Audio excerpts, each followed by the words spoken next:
ఈరోజు శ్రీశైలం నియోజకవర్గ అభ్యర్థిగా నన్ను ఈరోజు నియమించినందుకు మా ప్రియతమ ముఖ్యమంత్రి జగన్మోహన్ రెడ్డి గారికి కృతజ్ఞత తెలియజేస్తా ఉన్నా.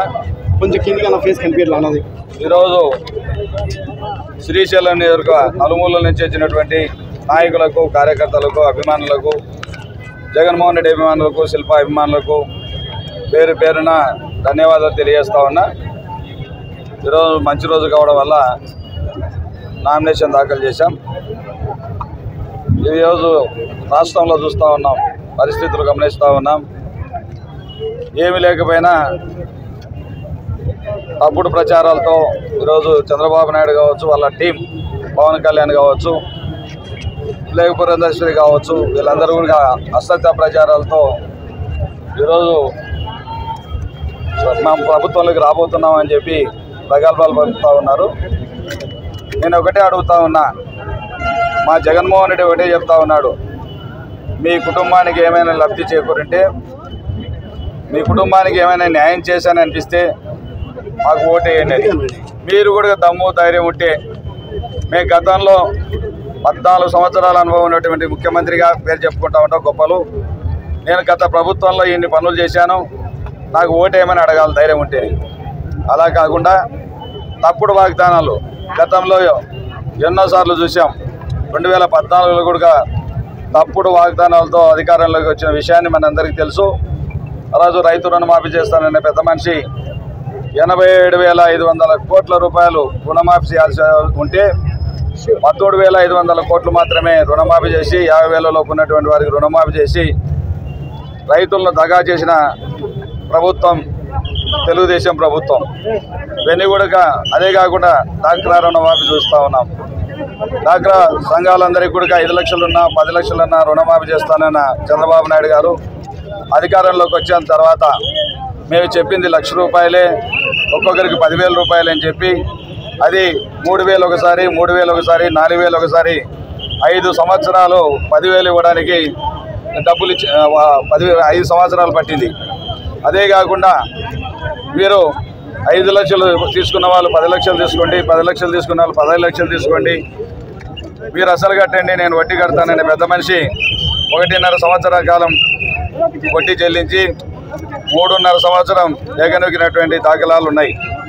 అదే కాకుండా బాబు వస్తే జాబ్ వస్తుందని ఎన్నో రకాల నమ్మబలికి మీకు ఉద్యోగమైన ఇస్తా, లేకపోతే మీ పిల్లలకు నిరుద్యోగ పరిస్థితి చెప్పిన పెద్ద మనిషి 5 సంవత్సరాల కాలం మర్చిపోయి 6 నెలల ముందు 5 మాసాలు 1000 రూపాయలు ఇచ్చి 1 మాసం 2,000 ఇచ్చిన ఘనత చంద్రబాబు నాయుడు గారిది. అంటే ఒక్కొక్క విద్యార్థికి 1,20,000 ఇవ్వాల్సిన డబ్బులు ఓన్లీ 7,000 రూపాయల మధ్య వచ్చి పప్పం గడుపుకునేటువంటి సందర్భాలు మనం చూసాం.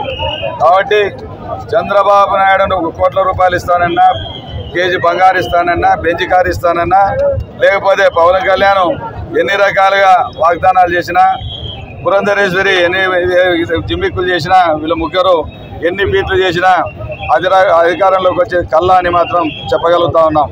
ఎందుకంటే మా ప్రియతమ ముఖ్యమంత్రి గారు ఏదైతే ప్రజా సంకల్ప యాత్రలో మాట ఇచ్చారో ప్రతి మాటను కూడా 99% నెరవేర్చిన ఘనత మా ముఖ్యమంత్రి గారిది. అదేవిధంగా ఈరోజు సంక్షేమ పాలన జరుగుతూ ఉంది. 2,70,000 కోట్ల రూపాయలు ఈరోజు సంక్షేమం కోసం ఖర్చు పెట్టేటువంటి ముఖ్యమంత్రి ఎవరైనా ఉన్నారు భారతదేశంలో అంటే అది జగన్మోహన్ రెడ్డి అని చెప్పక తప్పదు. ఎందుకంటే సంక్షేమం ఈరోజు చూస్తూ ఉన్నాం, ఎక్కడ చూసినా నుడుగా. ఆ రోజు మనం ఎన్నోసార్లు బుక్కులలో చదువుకున్నాం, గాంధీజీ కలలు కన్నటువంటి గ్రామ స్వరాజ్యం కావాలని. అది జగన్మోహన్ రెడ్డి గారితోనే సాధ్యమైంది అనే విషయాన్ని ప్రజలందరూ గుర్తిస్తూ ఉన్నారు. మనం ఈరోజు చూస్తూ ఉన్నాం, ఈరోజు ఎన్నో పథకాలు, సంక్షేమ పథకాలు పేదవారికి ఈరోజు నిలువనీడనిచ్చాయి. ఈరోజు ఆ పథకాల వల్లనే ఎంతో లబ్ధి చేకూరుతూ ఉన్నారు. వాళ్ళ పిల్లల భవిష్యత్తు ఈరోజు తీర్చిదిద్దుకుంటూ ఉన్నారు. ఎన్నో రకాలుగా ఈరోజు అమ్మఒడి కావచ్చు, విద్యా దీవెన కావచ్చు, వసతి దీవెన కావచ్చు, రైతు భరోసా కావచ్చు, ఇన్పుట్ సబ్సిడీ కావచ్చు, లేకపోతే చేయూత కావచ్చు, ఆసరా కావచ్చు, ఇలాంటి ఎన్నో పథకాలు చెప్పిన మాట తప్పకుండా మా వాగ్దానం నెరవేర్చిన ముఖ్యమంత్రి ఎవరైనా ఉన్నారు అంటే జగన్మోహన్ రెడ్డి చెప్పక తప్పదు. కాబట్టి ఈరోజు వాలంటీర్ల వ్యవస్థ, బ్రహ్మాండంగా సచివాలయ వ్యవస్థ అద్భుతంగా తీసుకొచ్చి చేతగాక మన చంద్రబాబు నాయుడు గారు ఒక నిమ్మగడ్డ రమేష్ అనే వ్యక్తితో ఎలక్షన్ కమిషన్ కంప్లైంట్ చేయించి మీరు వృద్ధులను, వికలాంగులను, వితంతువులను ఎన్నో ఇబ్బందుల పాలు చేసి 4 రోజుల పాటు వాళ్ళందరూ కూడా పెన్షన్లు అందకుండా చేసిన ప్రభుత్వం ఏదైనా చేసిందంటే తెలుగుదేశం ప్రభుత్వం ఆ విధంగా ప్రజలను మోసం చేసిందని కూడా తెలియజేస్తా ఉన్నా. ఎన్నో ఇబ్బందులు చేశారు, 34 మంది చనిపోవడం కూడా జరిగింది. కాబట్టి ప్రజలు గమనిస్తూ ఉన్నారు, జగన్మోహన్ రెడ్డి పాలనలోనే న్యాయం జరుగుతుంది. రేపు రాబోయే రోజుల్లో కూడా 25 లక్షల రూపాయల విలువ చేసి హెల్త్ కార్డు ఇస్తా ఉన్నాడు.